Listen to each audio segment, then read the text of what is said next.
I've never been the kind of guy who expects the world to stop spinning just for me. Life's been good enough, steady job, decent house, a family that gets by. But turning 40? That felt different. For weeks, Brielle kept dropping these little hints, her voice all playful and mysterious, saying, "Just wait, Julian. Something big is coming." I'd catch her smiling at me over breakfast, her brown eyes sparkling like she was hiding a secret she couldn't wait to spill. Skylar, my 19-year-old daughter, would nudge me at the dinner table and ask weird questions like, "Dad, what's your favorite cake flavor?" Maddox, my 21-year-old son, even checked my work schedule, asking what days I'd be off. I'm a construction supervisor, so my hours are long, but I started thinking maybe they were planning something. A surprise party, maybe? A nice dinner out? I didn't need much, just a little sign they cared. I let myself hope, you know? I let that tiny spark grow in my chest as my birthday got closer. I'd come home from work, tired and dusty, picturing balloons or a happy birthday banner taped to the living room wall. So, on the big day, March 29th, 2025, I pulled my truck into the driveway, my heart beating a little faster than usual. The sun was dipping low, painting the sky orange, and I sat there for a second, gripping the steering wheel, telling myself not to get too excited. I grabbed my lunchbox and stepped out, the gravel crunching under my boots as I walked up to the front door. I turned the key, pushed it open, and nothing. The house was dark, silent, empty. No warm smell of food hit me. No laughter or footsteps rushing to greet me. The living room stretched out in front of me, bare, no decorations, no candles, no nothing. I flicked on the light, half expecting someone to jump out and yell, "Surprise." But the switch just buzzed, and the bulb hummed to life, showing me the truth. The couch sat there, same as always. The TV was off. The kitchen counter was clean. No cake, no plates, no mess of a party being prepped. I dropped my lunchbox on the table, the thud echoing in the quiet, and stood there, staring at the empty space where my family should have been. My phone stayed silent in my pocket. No texts, no calls, no, "Hey, we're running late." I walked through the house, my work boots leaving faint dirt marks on the hardwood. Upstairs, the beds were made. Skylar's room smelled like her lavender spray, but her backpack was gone. Maddox's sneakers weren't by the door. Brielle's purse, the one she always leaves on the hall table, wasn't there. I checked the garage, her car was missing.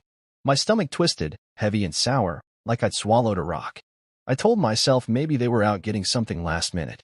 Maybe they'd pull in any second, headlights flashing, full of apologies and excuses.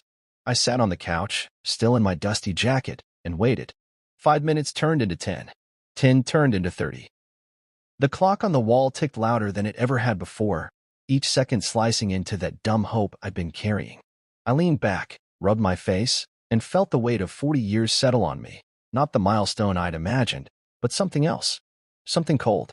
I grabbed a beer from the fridge, popped it open, and took a long sip, the bitter taste matching the ache starting to spread in my chest. They weren't coming. I knew it then, deep down, even if I didn't want to admit it.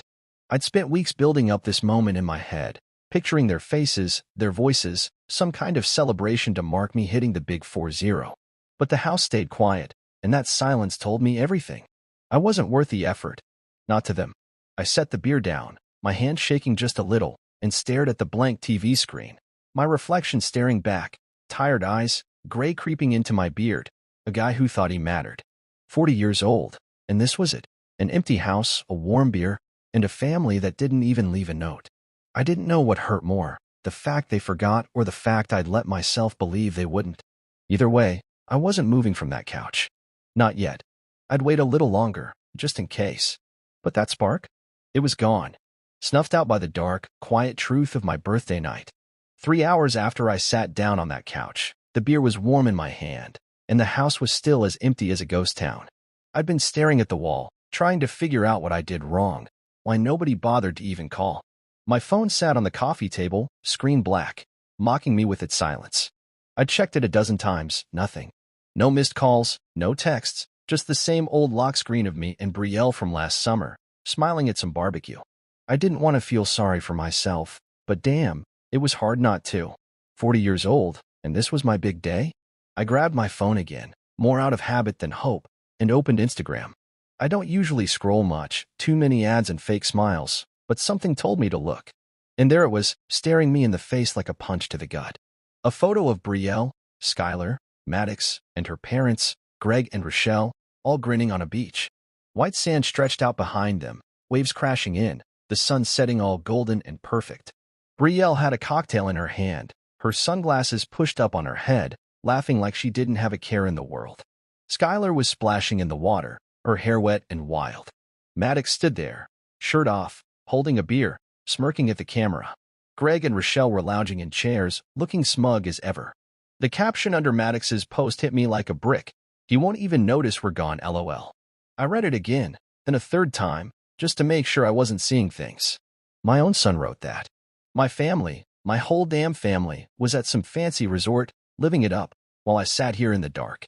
And they thought it was funny. I scrolled through more posts. Skylar had a story up, her sipping a drink with a little umbrella, tagging some place called Paradise Cove Resort. Brielle posted a selfie with Rochelle, captioned, "Family time is the best time. Family time. Without me." I dropped the phone on the couch like it burned me and stood up, my legs shaky. My chest felt tight, like someone was squeezing it, and my hands clenched into fists. I walked to the kitchen, grabbed a bottle of whiskey from the cabinet, the good stuff Brielle got me for Christmas, and poured a glass. No ice, no mixer, just straight. I took a big gulp, the burn sliding down my throat, and leaned against the counter, staring at the floor. They didn't forget. That's what got me. This wasn't some accident, some last-minute thing where they meant to call but didn't. They planned this. They packed bags, got on a plane, and left me behind, laughing about it like I was some joke. I pictured them at the airport, checking in, probably saying stuff like, "Oh, Julian's fine, he's always working anyway." I took another sip, slower this time, letting it sit on my tongue. The house felt bigger than ever, the silence pressing in from every corner. I walked back to the couch, whiskey in hand, and picked up the phone again. I zoomed in on the photo, Maddox's stupid grin, Skylar's carefree wave, Brielle's easy laugh. They looked happy, happier than they ever did here with me. I set the glass down and rubbed my eyes, feeling the sting of something I wouldn't call tears, not yet. I wanted to text them. I wanted to call and yell, "What the hell is this? It's my birthday." But I didn't. What would I even say? Come home? Explain? They'd just laugh more, or worse, feel sorry for me. I didn't want their pity. I didn't want their excuses. I scrolled back to Maddox's caption, "He won't even notice we're gone, LOL," and it played over and over in my head like a bad song. He was wrong, though. I noticed. I noticed every second of it. The whiskey bottle sat there, half empty now, and I poured another glass, my hands steadier this time. I wasn't mad, not the loud, yelling kind of mad. It was quieter, deeper, like a fire starting low in my gut. They thought I wouldn't care. They thought I'd just shrug and go to bed like nothing happened. But I wasn't that guy anymore. I took a sip, leaned back, and let the silence wrap around me. They were wrong about me, and I'd make sure they knew it. Not tonight, though. Tonight, I'd sit here, drink my whiskey, and let that fire grow. Tomorrow? That was another story.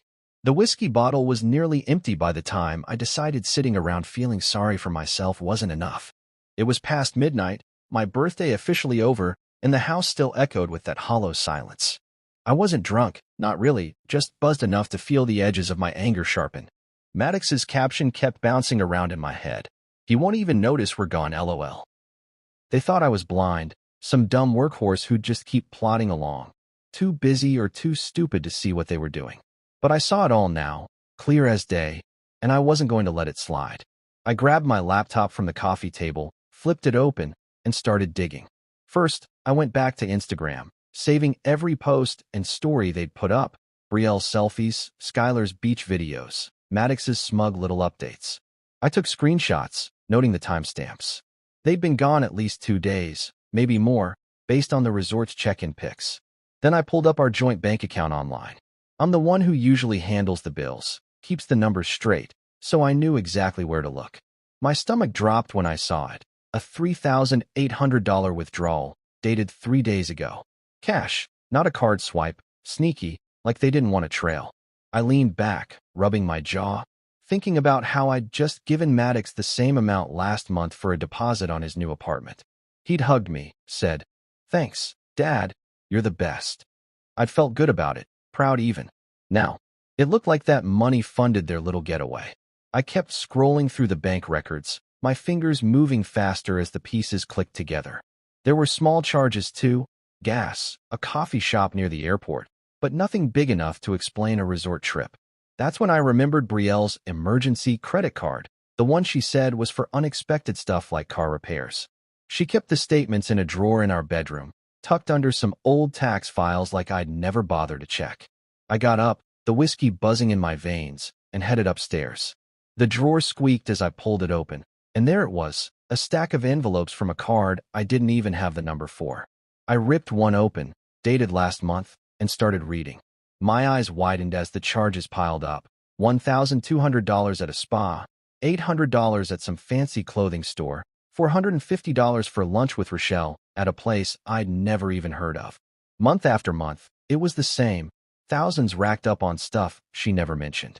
The latest statement, unopened, showed new charges for $1,500 at Paradise Cove Resort, plus a couple hundred more for extras. $92,000 total, spread over a year. I dropped the papers on the bed, my hands shaking, not from the whiskey, but from the weight of it all. This wasn't just a birthday snub. This was a whole secret life. I went back downstairs, grabbed a notebook, and started writing it all down. Dates, amounts, everything. The reliable Julian Hartley, the guy who clocked in early and stayed late, who paid the mortgage and fixed the leaks, had been erased.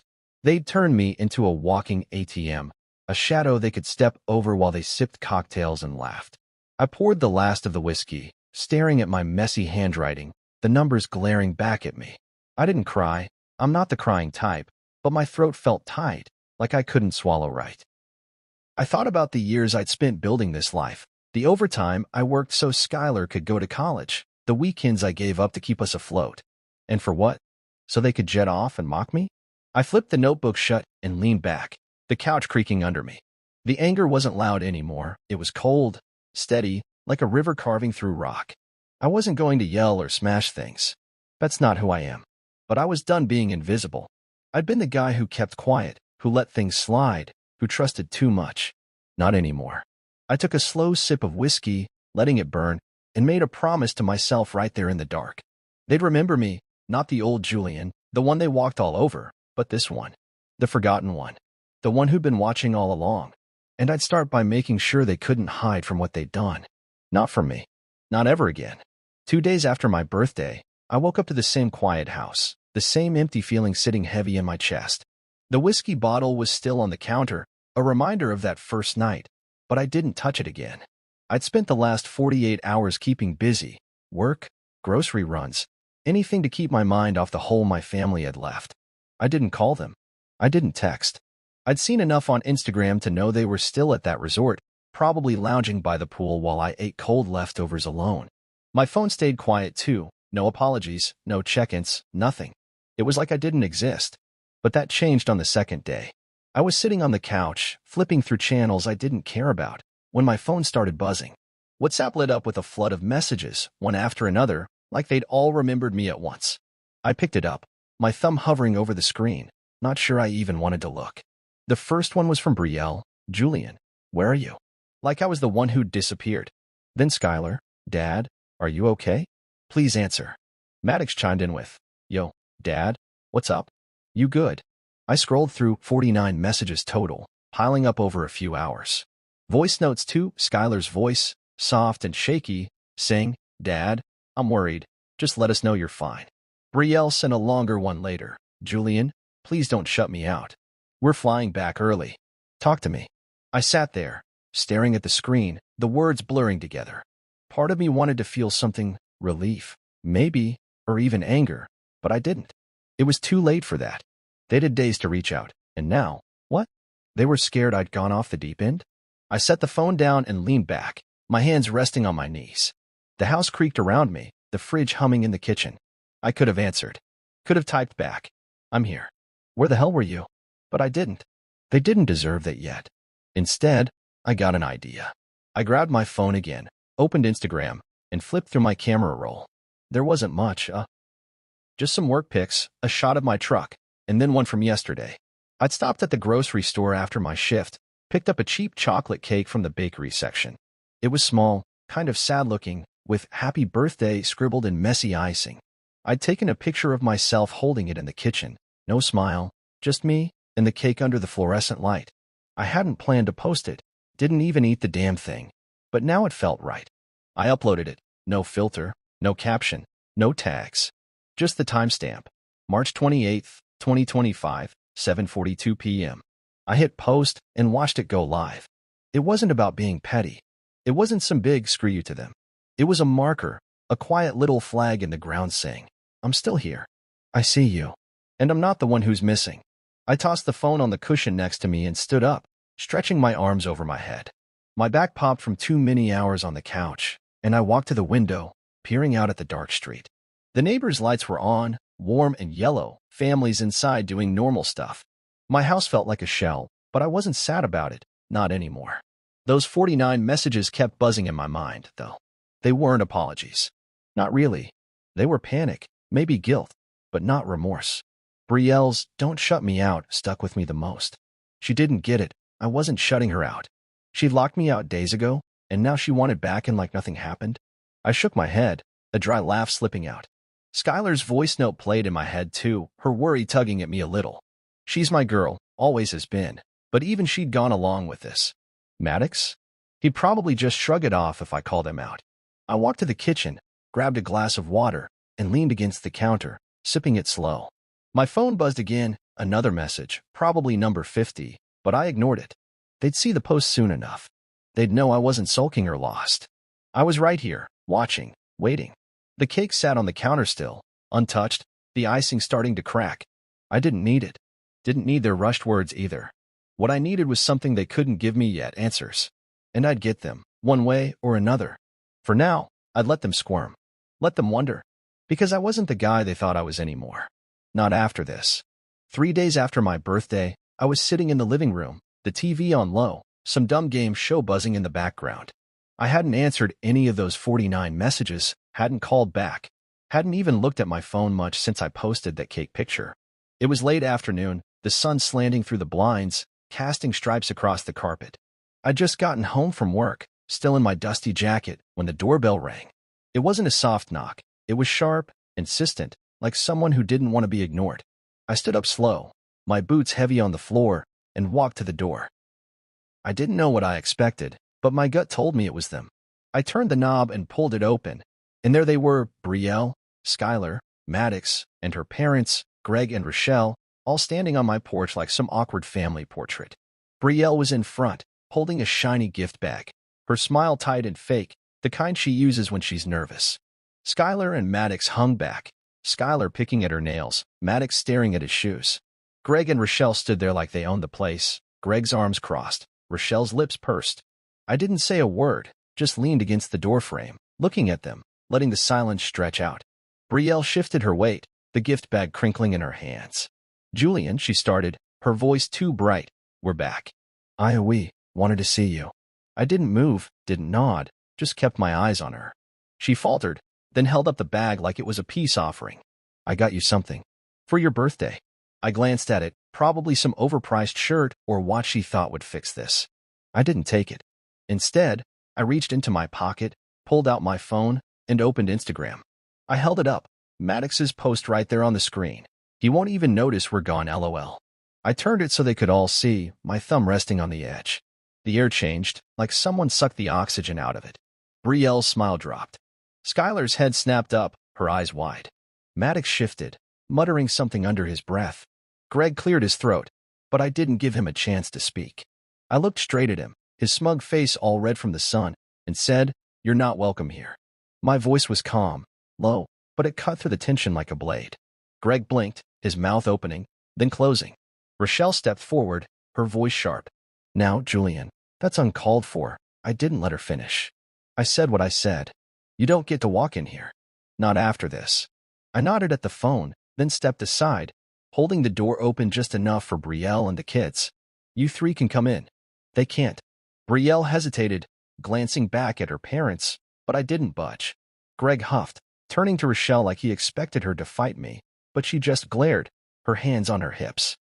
After a long second, Brielle nodded at Skylar and Maddox, and they shuffled past me into the house. I shut the door behind them, leaving Greg and Rochelle standing there, their shadows still on the porch. Inside, the living room felt smaller with them in it. Skylar sat on the edge of the couch, her knees bouncing. Maddox leaned against the wall, arms crossed, avoiding my eyes. Brielle stood in the middle, still clutching that gift bag like it was a lifeline. I walked past her, set my phone on the coffee table, and turned to face them. "So," I said, my hands in my pockets, "how was the beach?" Brielle flinched, her mouth opening, then closing. Skylar looked like she might cry, her fingers twisting together. Maddox shrugged, mumbling, "It was fine." I nodded, letting that sit for a second. "Fine," I repeated. "Good to know." I didn't yell. I didn't need to. The weight of it was already there, pressing down on them. Brielle took a step toward me, her voice soft. "Julian, we didn't mean for it to be like this. It was supposed to be." I held up a hand, stopping her. "Don't. Not yet." I looked at Skylar, her big eyes all watery, then at Maddox, his jaw tight. "You're here now. That's something. But them." I jerked my head toward the door. "They don't get a pass. And neither do you, not yet." I sat down in my chair, the one by the window, and picked up the remote, turning the TV off. The room went quiet, just the sound of their breathing and the faint hum of the fridge. They wanted to talk, to explain, but I wasn't ready to hear it. Not until I knew they felt this, really felt it. I'd let them in, sure, but this house wasn't their playground anymore. It was mine, and I was done being the guy they could leave behind. The air in the kitchen felt thick as I stood there, facing Brielle, Skylar, and Maddox. They'd followed me in after I shut the door on Greg and Rochelle, and now we were here, the four of us crammed around the table like some messed-up family meeting. I'd grabbed a folder from the counter, the one I'd been filling with everything I'd found. Bank statements, screenshots, credit card charges. It was heavy in my hands, heavier than it should have been, and I dropped it on the table with a thud. The sound made Skylar jump, her eyes darting to it like it might bite her. Brielle sat down slow, still holding that stupid gift bag, while Maddox stayed standing, his arms crossed tight. I didn't sit. I stood there, looking at them, and finally asked the question that had been burning in me since I saw that Instagram post. "When did I become invisible to you?" My voice was steady, quieter than I felt, but it hit them hard. Brielle's head snapped up, her mouth opening like she had an answer ready, but nothing came out at first. Skylar stared at the table, her fingers tracing the wood grain. Maddox shifted his weight, his jaw clenching. I opened the folder, spreading out the papers. $3,800 withdrawn from our savings, $92,000 racked up on that secret card, resort charges stamped with dates that lined up with my birthday. I pointed at Maddox's post, the LOL glaring up at us. "You think this is funny?" I said, tapping it with my finger. "You think leaving me here while you're all off sipping drinks is a joke?" Brielle found her voice then, leaning forward, her hands clasped tight. "Julian, it wasn't like that. We were going to surprise you, do something when we got back. It got out of hand, that's all." Her words sounded rehearsed, like she'd been practicing them on the plane. I didn't buy it. I flipped to a screenshot of her texting Rochelle weeks ago, found it in her old phone I dug out of the closet, saying, "He'll be fine, Mom. Let's just go." I held it up, watching her face go pale. "This doesn't look like a surprise to me," I said. "This looks like you plan to ditch me." Maddox piped up then, his voice rough. "Dad, it was just a dumb post. I didn't mean it like that." I turned to him, my eyes narrowing. "You didn't mean it? You wrote it, Maddox. You laughed about it.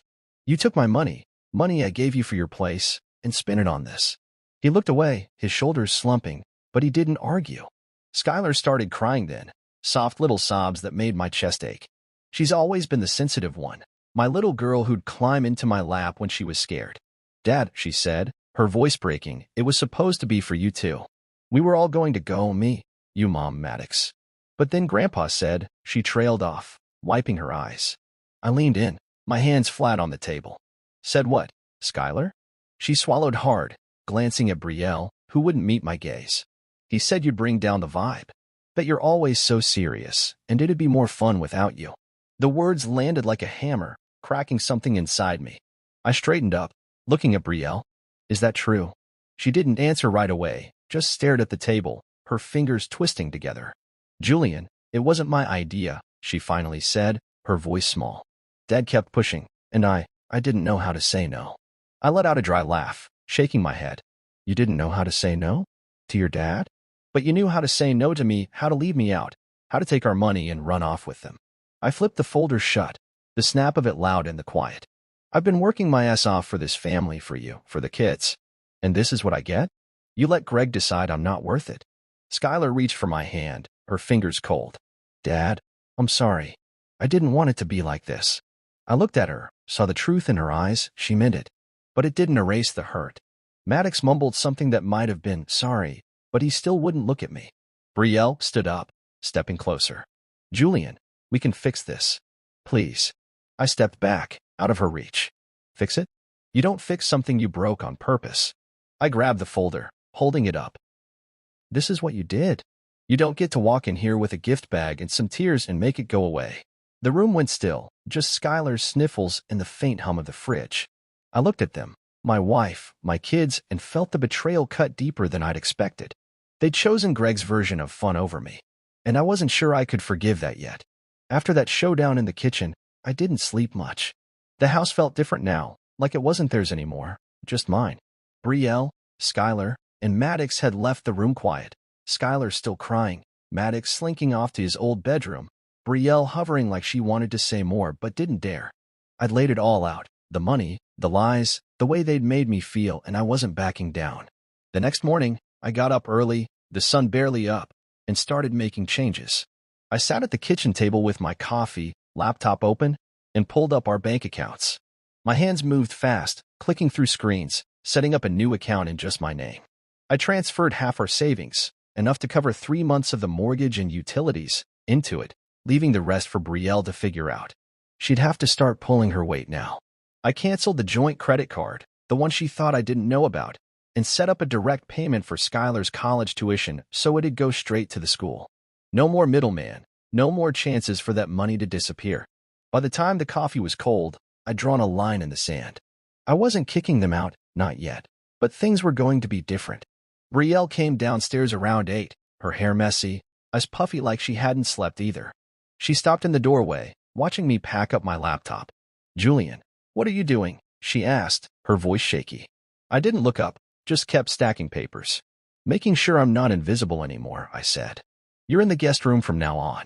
Separate accounts. You pay half the bills. Skylar's tuition's covered, but that's it. No more free rides. Her face crumpled, but I kept going. And I changed the locks. You'll get a key when I know you're serious about this. She stared at me, mouth open, then sank into a chair. Julian, this is crazy. We can talk about this. I cut her off, standing up. We talked last night. You didn't listen then. Now you will. I grabbed my keys and headed to the garage, leaving her there. At the hardware store, I bought new deadbolts, heavy ones, and spent the morning installing them. The drill buzzed in my hands, the sound drowning out the noise in my head. Maddox came down as I was finishing the back door, his hair sticking up, still in yesterday's clothes. Dad, what's with the locks? He asked, rubbing his eyes. I tightened the last screw and stood up, brushing sawdust off my jeans. It's my house too, I said. You want in, you knock. You want to stay, you start acting like it. He frowned, but didn't argue, just shuffled back upstairs. Skylar was different. She came out later, her eyes red but dry now, and sat on the porch step while I tested the new key. Dad, she said, her voice small, I don't want you to hate me. I stopped, looking at her, my little girl all grown up and caught in this mess. I don't hate you, I said, softer than I meant to. But I can't trust you yet. You've got to show me you mean it. She nodded, hugging her knees, and I felt that old ache for her, the one that never goes away. I finished up and went inside, resetting the Wi-Fi password next, something simple, Julian 40, but they wouldn't guess it. Brielle tried to talk again when I came back in, following me to the living room. This isn't you, Julian.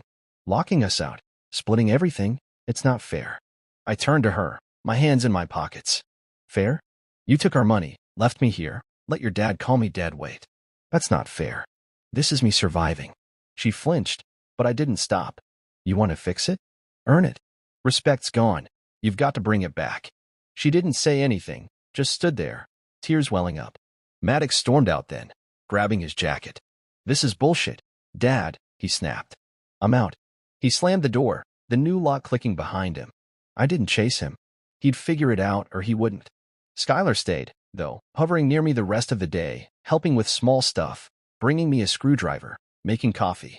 She didn't say much, but she was there, and that was something. By night, the house felt solid again, locked up tight, mine in a way it hadn't been before. Brielle moved her stuff to the guest room without a word, her footsteps heavy on the stairs. I sat on the couch, the new key in my hand, and looked around. This wasn't revenge, it was a wall, a boundary carved in stone. They'd have to climb it if they wanted back in. And I'd be watching, waiting to see if they could. A week after I changed the locks, things settled into a strange new normal.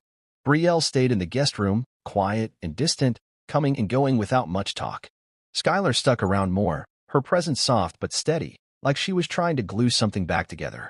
Maddox hadn't come back since he stormed out, and I didn't push him, let him cool off, figure out what he wanted. I kept busy with work, the construction site a welcome distraction, the noise of hammers and saws drowning out the mess at home. But trouble showed up again on a Saturday morning, right when I thought I could breathe. I was in the garage, tinkering with my truck's oil filter, when I heard a car pull into the driveway.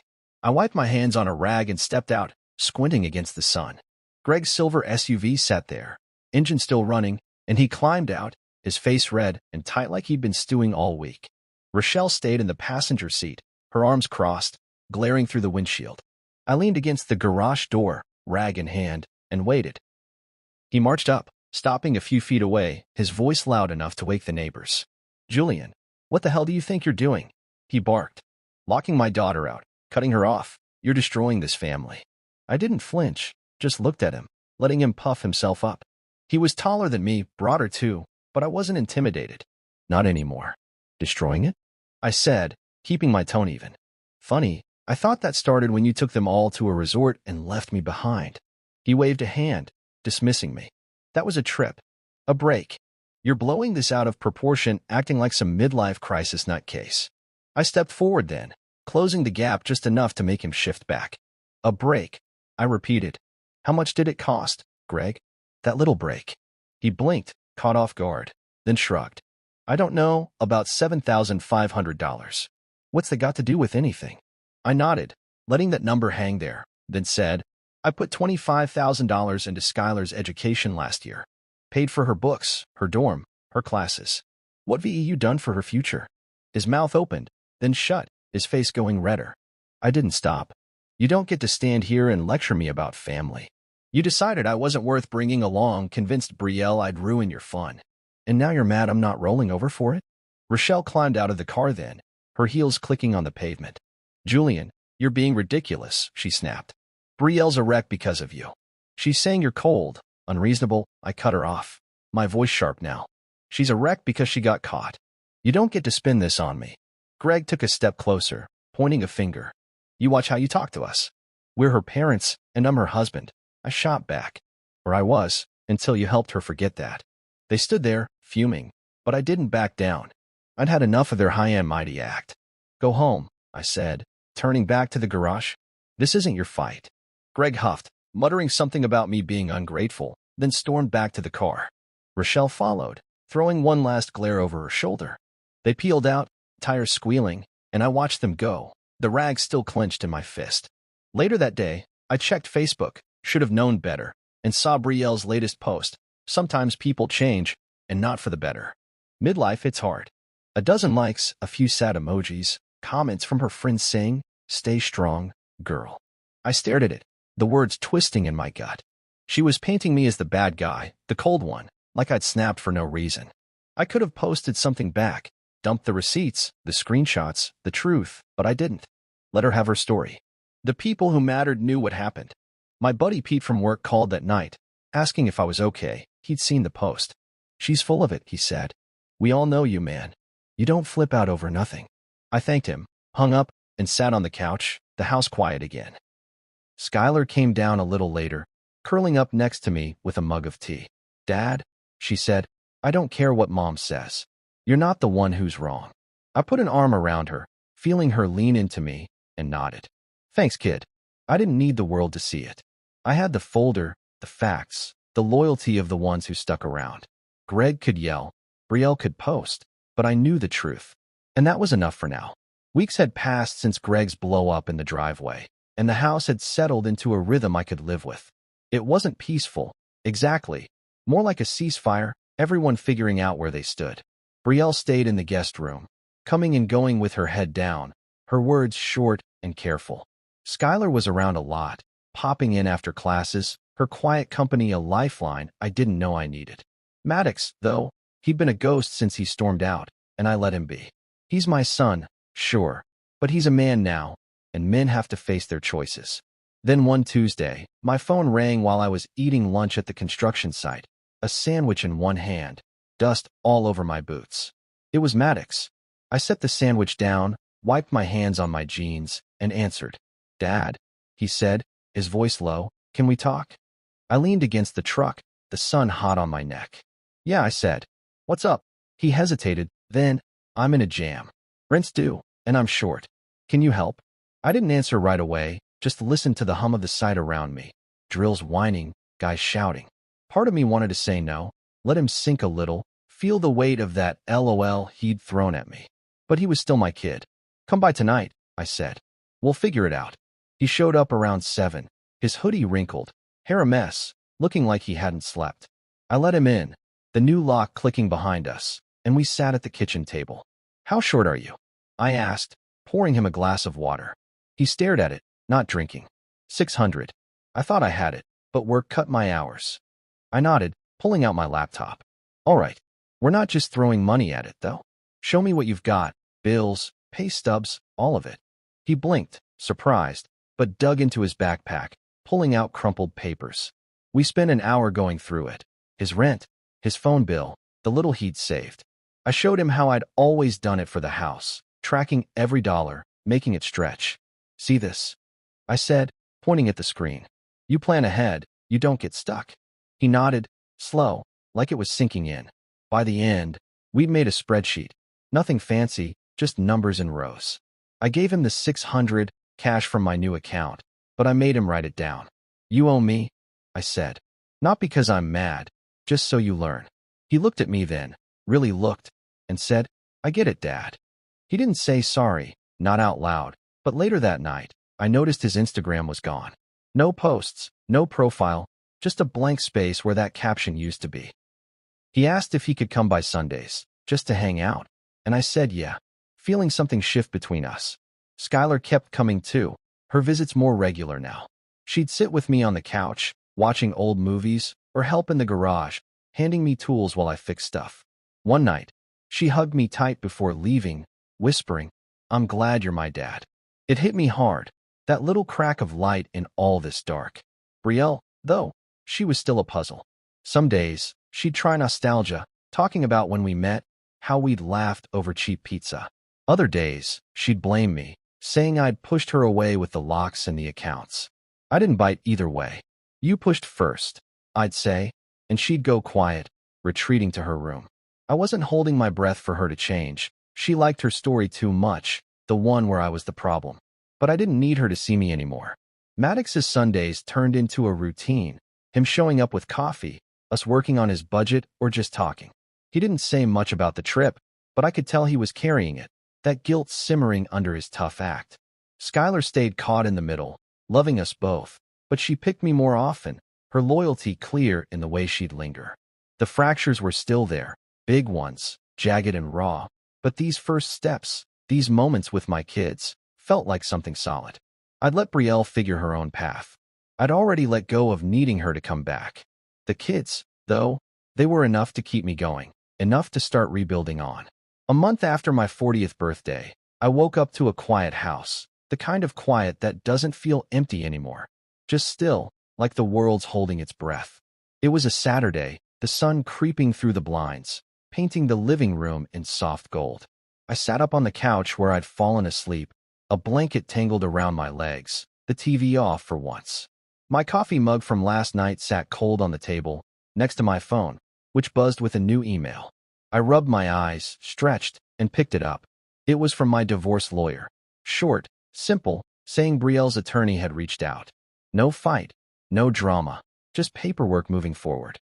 I set the phone down, leaned back, and let that sink in. It wasn't a shock. Brielle and I hadn't really been together since she came back, not in any real way. The guest room, the separate accounts, the way we barely talked, it was all leading here. I didn't feel sad, though. Maybe I should have, but I didn't. I felt clear, like I could see myself again, not just the guy who paid bills or fixed things, but me, Julian Hartley, a man who'd made it through the mess. I got up, made fresh coffee, and stood by the kitchen window, watching the street wake up. Kids rode bikes. A neighbor waved as he mowed his lawn. My truck sat in the driveway, dusty but solid, like me. I thought about that night a month ago, the dark house, the whiskey, the Instagram post that started it all. It felt far away now, like it happened to someone else. I'd changed since then, not loud or flashy, but deep, in a way I could feel in my bones. Later that day, I opened my laptop and logged into Facebook. My status still said, married, but that didn't fit anymore. I clicked edit, my fingers hovering, then typed, it's complicated. I hit save, watched it update, and sat back. It wasn't a big statement. No one needed the details, but it was true. Life was complicated. Family was messy. Love left scars. Some you could see, some you couldn't. I scrolled through my feed, saw a picture Skylar posted last night. Her and me in the garage, me holding a wrench, her laughing. Best dad ever, she'd captioned it. I smiled. A real one, the kind that warms you up inside. Maddox had texted earlier too, saying he'd be by tomorrow with coffee, like always. They were still here, my kids, picking up the pieces with me. Brielle was upstairs, probably packing more of her stuff. She'd been moving things out bit by bit. No fuss, just quiet steps away. I didn't stop her. She'd made her choice long before the papers came, and I'd made mine. I walked outside, the air cool on my face, and sat on the porch steps. The neighborhood buzzed around me, alive and normal, and I felt part of it again, not stuck, not invisible. I thought about the last month, Greg's yelling, Brielle's stories, the way Skylar and Maddox came back, slow but sure. It wasn't perfect. It wasn't easy, but it was mine. My phone buzzed again, a text from Pete, my work buddy. Saw the status. You good, man? I typed back, yeah, better than good. He sent a thumbs up, and I put the phone down, looking out at the street. 40 wasn't what I'd expected. No party, no big celebration, but it gave me something better. Clarity. I could see myself now, not as the guy they forgot, but as the one who stood up, who claimed his place. Skylar saw it. She stuck by me. Maddox was starting to. His Sunday visits proof he wasn't running anymore. Even my crew at work noticed, one of them saying last week, "You seem different, Hartley." Lighter. I was. The weight of being invisible, of carrying them all without them knowing, was gone. I let it go, piece by piece, and built something new. The divorce wasn't a loss. It was a door closing so I could open another. I stood up, brushed off my jeans, and went back inside. The house smelled like coffee, like home, and I grabbed my mug, taking a long sip. I didn't need balloons or a cake. I didn't need Brielle's gift bag or Greg's approval. Being seen by my kids, my friends, and most of all, by myself, was the gift I'd claimed.